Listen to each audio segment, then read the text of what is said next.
So Minnesota improves to 500 for the first time since they were 0-0. But 6-6. Jacksonville falls to 1-11 in a 27-24 overtime victory in Minnesota over Jacksonville. Now, Mike Glennon went 28 of 42 for 67%, 280 yards, 6.7 average, one touchdown, two interceptions, was sacked twice, and a rating of 73.5. On the ground, James Robinson, 18 carries, 78 yards, 4.3 yards a carry, and one score. Chenault, 2 for 30 yards. Mike Glennon, 3 for 9, and a fumble. Dare Ogunbowale, 2 for 7. So 25 carries, 124 yards, one score, and 5 yards a pop. Not ideal for a defense, but very good for Jacksonville. Receiving, Colin Johnson led them 4 of 6 for 66 yards, 16.5 yards per catch. Eifert caught all 6 of his targets for 45. Chark, 2 of 7 for 41 yards. James O'Shaughnessy, 4 of 6 for 41. Laviska Shenault, 3 of 3, 38 yards and a score. James Robinson, 6 of 6 for 30. Chris Connolly caught both of his targets for 12. Keelan Cole, 1 of 2 for 7. And both Saubert and Ogunbowale were targeted but did not catch a single ball. Now, they were 4 of 13 on third down. That's 31%. 1 of 2 in the red zone, -2 in the turnover margin. 30 minutes and 38 seconds time of possession, and 10 penalties for 83 penalty yards. Now, Minnesota, Kirk, 28 of 43, 65%, 305 yards, 7.1 average, 3 scores, 1 interception, was sacked 4 times, and had a rating of 99.5. Dalvin, 32 carries for 120 yards, a 3.8 average yards per carry. Kirk, 3 for 12, Abdullah, 2 for 11, and Jefferson had 1 carry for 2. So, in total, 38 carries, 145 yards, and 3.8 yards per carry. Now, speaking of Jefferson, he had himself quite the day today. 9 of 12 targets, 121 yards, a score, 13.4 average yards per catch, and a 40-yard long. Thielen, 8 of 11 for 75 yards and a touchdown. Cook, 6 of 9 for 59. Amir Abdullah, 1 of 1 for 18. Ham caught his lone target for a 12-yard score. Conklin, 1 of 1 for 10. Beebe, 2 of 3 for 10. And then Rudolph was targeted twice, didn't catch either. 7 of 13 on third down, 43.7%. 2 of 4 in the red zone, so both are at 50%. They're +2 in the turnover margin, 37 minutes and 33 seconds possession, and 6 penalties for 41 penalty yards. Now we get into actual things.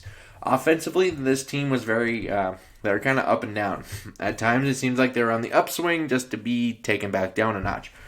And I think some of that was kind of Kirk's doing. Kirk, it was very middling today. Very, very average. The stats may say he played maybe a little bit better than what he really did, but at the same time, I don't think it was necessarily a complete mirage. It was it was not horrible, but certainly far from great. There are certainly things to work on. And, Jefferson hitting 1,000 yards, that's pretty cool. That's a thing, so probably worth mentioning. And I'm thinking just overall, though, they need to spice up this offense just a little more. It's becoming very, very predictable. Not that it hasn't been before, but it's becoming glaringly obvious now. And I think it's because they need to stop being afraid to let Cousins just take control. He is the quarterback for a reason. Let him do quarterback things? Maybe? Just a thought. And just these turnovers in general. The exchange one is inexcusable. I don't think there's anything that can excuse that. I mean, how many handoffs has Dalvin taken? How many handoffs has Kirk given? Specifically, even just to Dalvin. But, because at least with the pick 6, which was all sorts of bad in itself, is more excusable than that. Because, sometimes miscommunication things or whatever that was, because that was all bad. Because Cook wasn't even looking for the ball. The ball looked kind of like it was going to be behind Dalvin anyway, and he wasn't expecting it. And then by the time Cook realized Schobert had the ball, he was already 5 yards down the field looking to score, and he did. So, although that was all sorts of bad, sometimes those things do happen. They just happen sometimes. So that's certainly more excusable than an exchange. Both are horrible, though. I will not let that slide by. But if I had to say one was worse, that one was worse.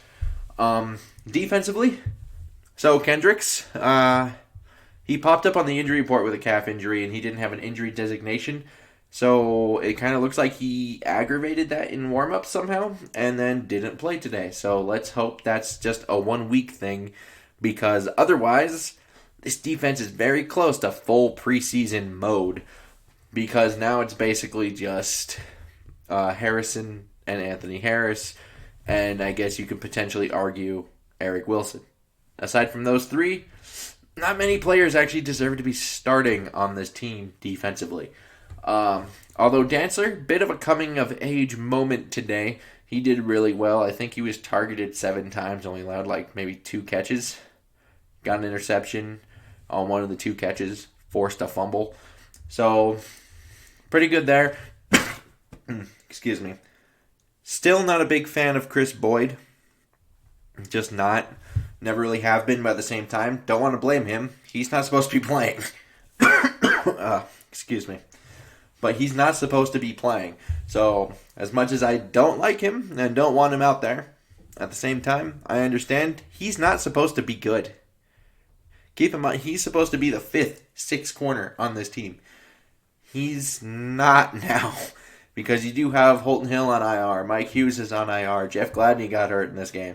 Cam Dantzler did come back because he was previously hurt, but now, I don't know, the whole thing is just young, inexperienced, and or hurt. So, yeah. And the front four still can't generate consistent pressures. That's becoming a problem. Although I did kind of like some of the Jordan Brailford stuff in limited reps. I kind of felt like he got right up on the tackles and he had a pretty good first step on him. And he had the ability to maybe generate some of those quick pressures in those third down situations that we haven't seen from this team this year. So I'm kind of hoping that might ramp up a bit. I would like to see him some more, even with DJ Wadham if he were to come back next week. But is what it is. And I do have hope for this unit. However, the caveat there is in 2021. I don't really have much hope for 2020. I don't think they can do much right now.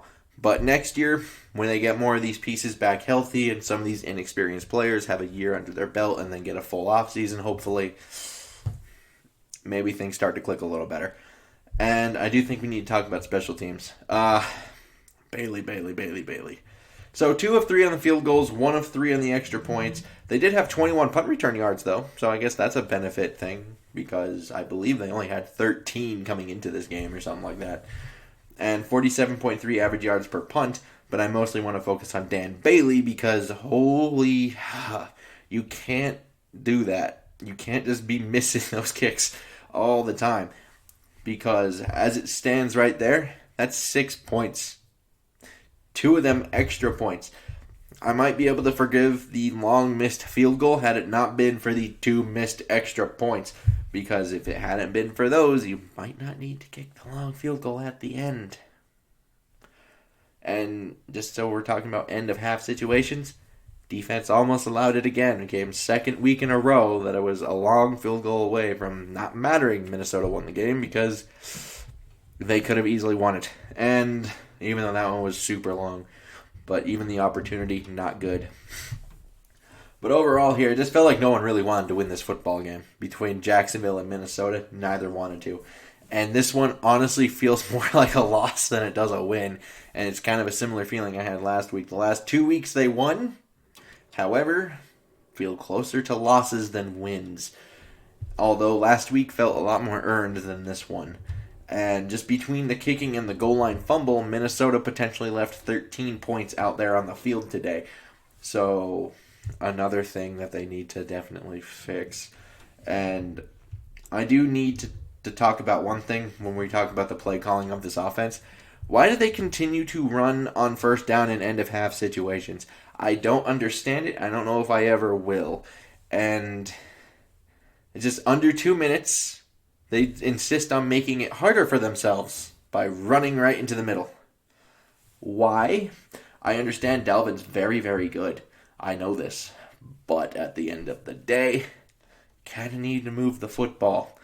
I don't really care how good he is. The concept of running into the middle in 2-minute situations just doesn't make sense. So I don't. They're just making things harder on themselves, and I don't understand the point of it. So, and I don't really think this offense really needs much to fix itself. I think that's one of the worst parts about it. You have some play calling issues, and even most of the sacks today, I thought were kind of on like, well, Kirk might have been able to throw it here or there, or perhaps it was just a coverage sack.